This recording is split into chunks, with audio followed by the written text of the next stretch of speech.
Deputy CM గారు నేను రావడం జరిగింది. మరి వారు ఆర్థిక శాఖ మంత్రి గారు ఎన్నికల ముందు ఇచ్చిన వాగ్దానాలు చాలా, అంటే ఫీజు రియంబర్స్మెంట్ అనుకోండి, కాంట్రాక్టుల బకాయిలు అనుకోండి, ఆడవాళ్లకు 2500 అనుకోండి, కళ్యాణ లక్ష్మి మరొకటి బంగారం అనుకోండి, ఇవన్నీ చెప్పారు. ఏది ఒకటి ఇవ్వలేకపోయారు.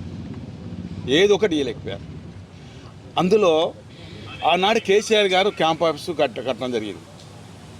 కట్టినప్పుడు ఏమన్నారు, అందులో బాత్రూమ్లు కూడా బుల్లెట్ ప్రూఫ్ అన్నారు. ఇలా అందులో ఎవరు ఉన్నారు? బట్టి విక్రమక్క గారు, ఆనాడు రేవంత్ రెడ్డి గారు, వీళ్ళు అందరూ ఆ మాట మాట్లాడారు. ఇలా అబద్ధాలు ఓలాడినట్టు, అబద్ధాల కోరియాల ఒక దిక్కు ఉప ముఖ్యమంత్రి గారు వాళ్ళే అబద్ధాలు ఆడుతున్న వాళ్ళు హరీష్ రావు గారిని అబద్ధాలు అన్నారు. అసలు బట్టి విక్రమార్క గారు ఇలా ఫైనాన్స్ మినిస్టర్, ఆయనే బట్టి విక్రమార్క గారు వారు బకాయి విక్రమార్క గారుగా మేము పేరు పెట్టాలని చెప్తున్నాం. బకాయి పడ్డారుగా మొత్తానికి. ఇక బట్టి ఎట్లా అంటారు? బకాయి విక్రమార్క గారు. మరొకటి బాగా సంబోధించారు ఒక వ్యక్తి విషయంలో, చంపినోడు దేవుడు కాదు, ప్రాణం పోసినోడు దేవుడు అవుతాడు. కూలగొట్టినోడు అభివృద్ధి చేసినాడు కాదు, కూలగొట్టినోడు దుర్మార్గుడు. ఆ కోవకు చెందిన ప్రేమ్ సాగర్ రావుని ఆదర్శంగా తీసుకుంటారట ఈ మహానుభావుడు. మరి ప్రేమ్ సాగర్ రావు గారు 2.5 సంవత్సరాల కాలంలో 500 కోట్లు సంపాదించారు ప్రేమ్ సాగర్ రావు గారు.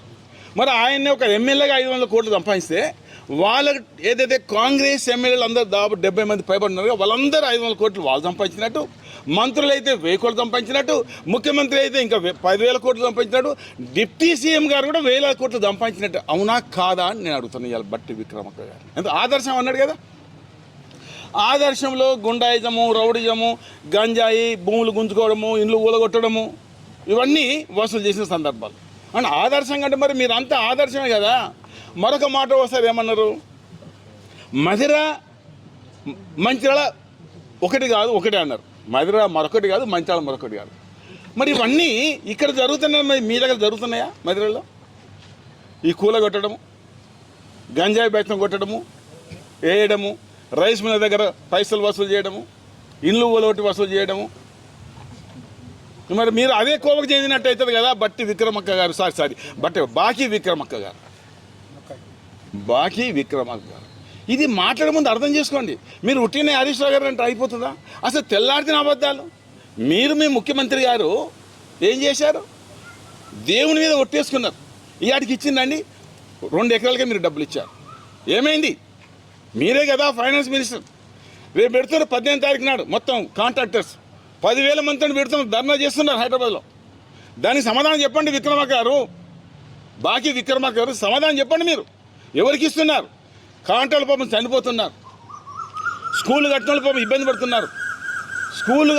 పడుతున్నారు. నిన్నటి ఓపెన్ చేశారు ఏది దేవాలయంలో.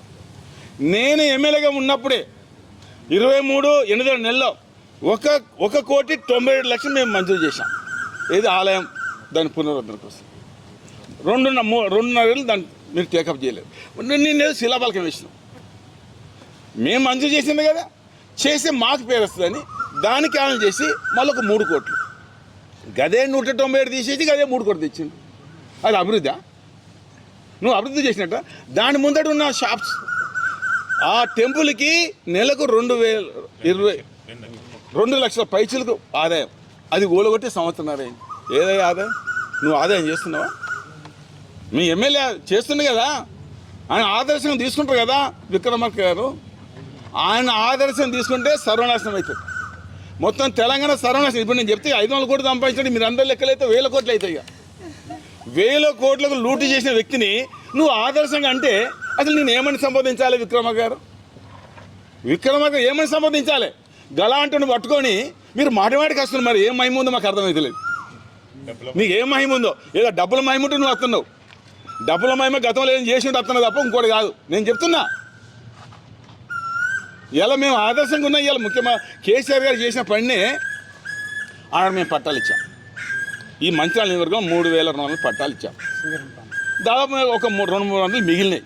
ఇంకా కొన్ని అందరం మీద చిన్నయ్య గారు మేమంతా సుమన్ అందరి దాదాపు పెద్ద ఎత్తున ఇచ్చాం. కొన్ని మిగిలి ఉన్నాయి కూడా ఇవ్వలేకపోతున్నాను. ఆనాడు ఇయ్యంగా దాదాపు ఈయన దగ్గర 9,000 పైచలకు, మా దగ్గర 3,000 పైచలకు, శ్రీరాంపూర్లో దాదాపు 4,000 పైచలకు. కొన్ని మిగిలిపోయినాయి, అవి ఇస్తలేరు. ఇంకా మేము దరఖాస్తు చేసుకున్నాం. ముఖ్యమంత్రి మళ్ళీ అనౌన్స్ చేశారు ఎన్నికల సందర్భంలో, మళ్ళీ మేము దరఖాస్తు చేసుకున్నాం. దానికి గతి లేదు. సింగరేణి ఏమన్నది, కార్మికునికి 200 గదాలు అన్నారు. ఏది సింగరేణి కార్మికు, అదేమో సింగరేణి పరంగా ఈ మహానుభావుడు నేను 2 గుంటలు ఇస్తాడు. ఏది మా గ్రేట్ ప్రేమ్ సాగర్ రావు గారు, గ్రేట్ ప్రేమ్ సాగర్ 2 గుంటలు అన్నాడు. వాళ్ళు అనగా అవసరమైతే భూమి కొనిస్తాడట. ఉన్న భూమిలో గుంజుకుంటాడు, ఇక కొనిస్తాడని ఉన్న భూమిలో గుంజుకుంటాడు ఆయన, ఇక కొనిస్తాడా? ఇది దృష్టిలో పెట్టుకోండి. ఈ రోజు ఎన్నికల ముందు కేసీఆర్ గారి మీద ఎన్నో అబద్ధాలు చెప్పి ఎన్నో తప్పుడు వాగ్దానాలు చేసి అధికారం వచ్చిన తర్వాత మీరు ఏం చేయలేకపోతున్నారు.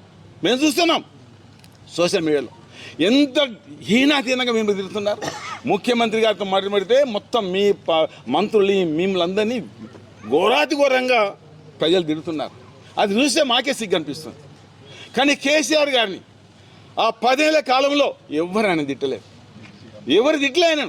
ఇవాళ లక్షల మంది ఇలా ముఖ్యమంత్రి గారిని తిరుగుతారు. ఇప్పటికైనా సిగ్గు తెచ్చుకొని, కనీసం ఇప్పటికైనా సిగ్గు తెచ్చుకొని మంచి పరిపాలన ఇవ్వండి. మీరు ఏం చేయకపోతారు. ఎక్కడ కారు నియామకాలు ఎవరి వాళ్ళు వచ్చినాయండి? అసలు ఇచ్చే అర్హత మీకుందా?